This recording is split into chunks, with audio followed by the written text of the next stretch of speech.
हरिओम. भगवद्गीता बोध योगदास श्री जय गणेश जोशी यांनी केलेले निरूपण. अध्याय 12 भक्तियोग.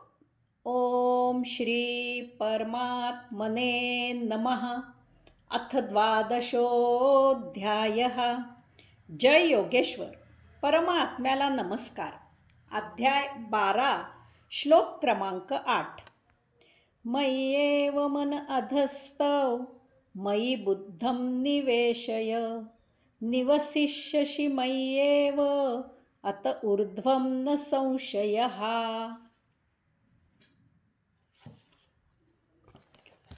मनाला माझ्यामध्ये अधिष्ठित स्थित कर, त्यात बुद्धी प्रविष्ट कर.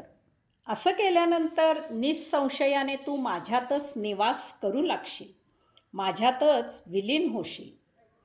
भगवंत श्रींनी सगुण उपासना श्रेष्ठ आहे असं सांगितलं, तसेच निर्गुण उपासना करणाराही त्यांना प्राप्त होतो असंही सांगितलं. आता या श्लोकात भगवंत श्रींचे चरणी लीन होऊन भगवंत श्रींच्यात स्थित कसं व्हावं त्याची साधना सांगत आहेत.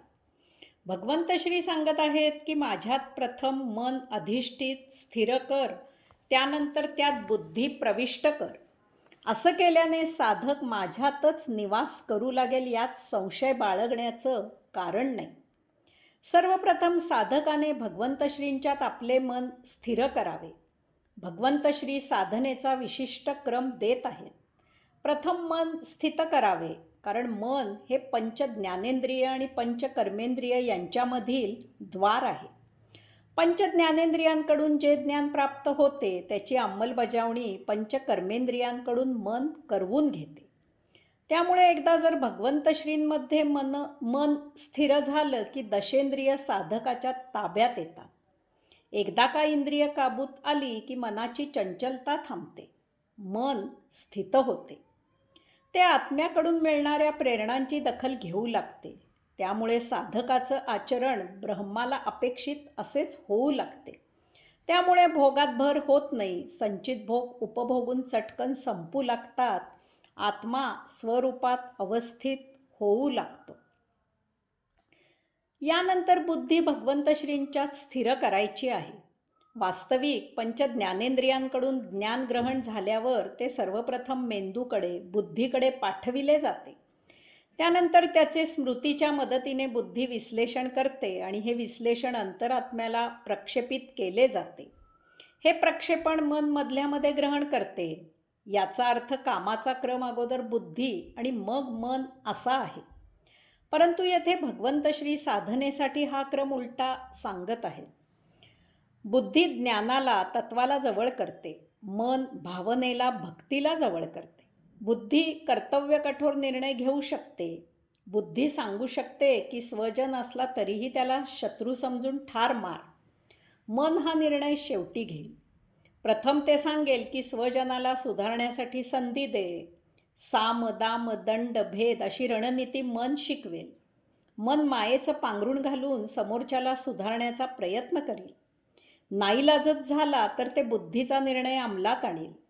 म्हणून प्रथम मन आणि मग बुद्धी स्थिर करायला सांगितली आहे. जर प्रथम बुद्धी स्थित झालेली असेल तर मनाचा भावभावनेचा प्रभाव कमी असेल. बुद्धी कर्तव्य कठोर निर्णय अंमलात आणून मोकळी होईल.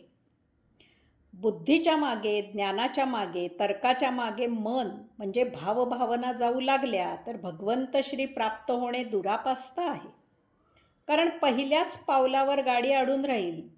भगवंत श्री अस्तित्वात आहेत की नाही, असल्यास त्यांना प्रगट व्हायला कसली अडचण आहे. गीता योगेश्वरांनी सांगितली हे कशावरून? गाडी या आणि अशा शंकांवर येथेच रुतून राहील. आपला उद्देश गीतेचा बोध ग्रहण करणे हा आहे. ती कोणी सांगितली हा ऐतिहासिक विषय आपल्या पुढे नाही. त्याचप्रमाणे भगवंत श्री प्राप्त करणे हा आपला उद्देश आहे. परंतु शंका निरसन झाल्याशिवाय त्या मार्गाला बुद्धी जाऊ देणार नाही. भक्तिमार्गी मन प्रथम गीतेचा बोध ग्रहण करायला सुरुवात करेल. भगवंत श्रींना प्राप्त करण्यासाठी त्या मार्गी प्रस्थान ठेवून मोकळं होईल. हेच संयुक्तिक आहे.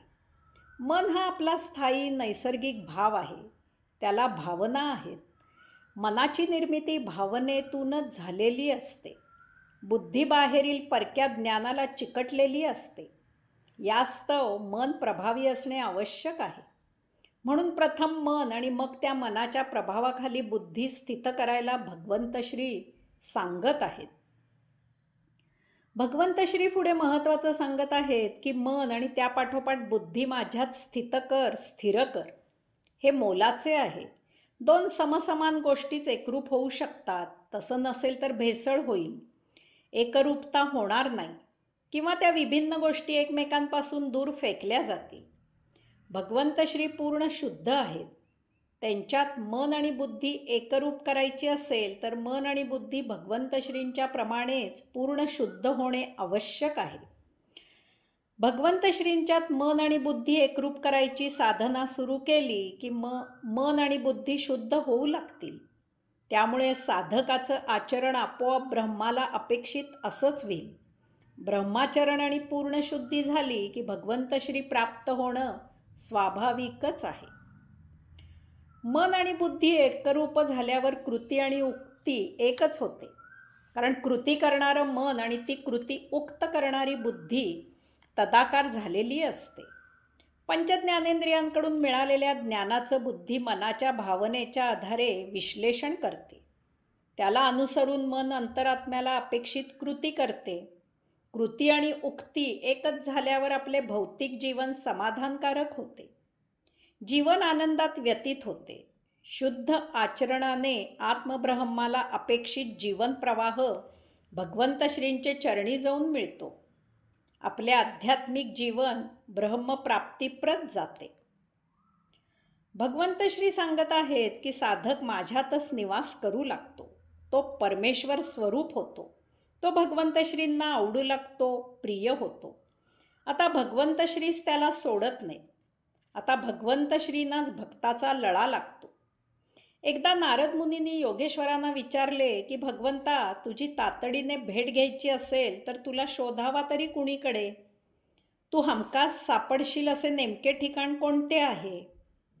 भगवंत श्री सुहास्य वदने नारदांना सांगते झाले, नारदा, मला शोधायचा असेल तर जेथे कीर्तन, भजन, नामसंकीर्तन चालले असेल अशा ठिकाणी भक्तांच्या मेळाव्यात श्रोतृवृंदामध्ये मला शोधावा. तेथेच मी नक्की सापडेन. भगवंत श्री भक्तांचा भुकेला आहे. ज्या भक्तांनी भगवंत श्रींच्यात मन आणि बुद्धी तदाकार केली आहे अशा भक्तांना भगवंत श्री स्वतःमध्ये सामावून घेतात, स्वतःजवळ ठेवून घेतात.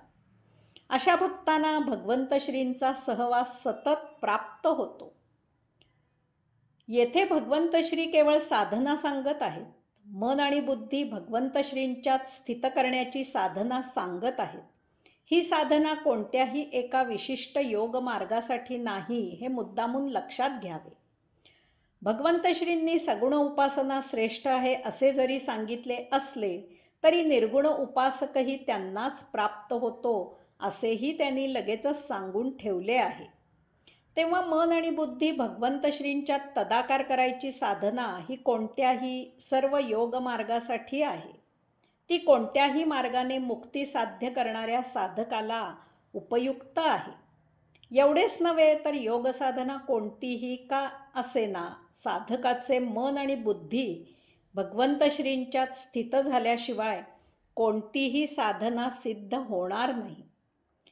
शेवटी एक फार महत्त्वाची गोष्ट भगवंत श्री सांगत आहेत की जिचे आचरण केल्याशिवाय साधना सिद्ध होणार नाही. मन आणि बुद्धी भगवंत श्रींच्यात स्थित झाली तरीही साधना सिद्ध होणार नाही. ती गोष्ट म्हणजे साधकाने याबद्दल संदेह, शंका ठेवता कामा नये. यास्तव भगवंत श्री सांगत आहेत की निसंशयाने तू माझ्यातच निवास करू लागशील. असे केल्याने तू माझ्यातच निवास करशील यात संशय नाही. संशय ठेवण्याचे कारण नाही. संशय आला आणि तो बाळगला की काहीही काम व्यवस्थित होऊ शकत नाही. साशंक मनाने साधना पूर्णत्वाला जाणं शक्य नाही. साधना मोकळ्या मनाने झाली पाहिजे.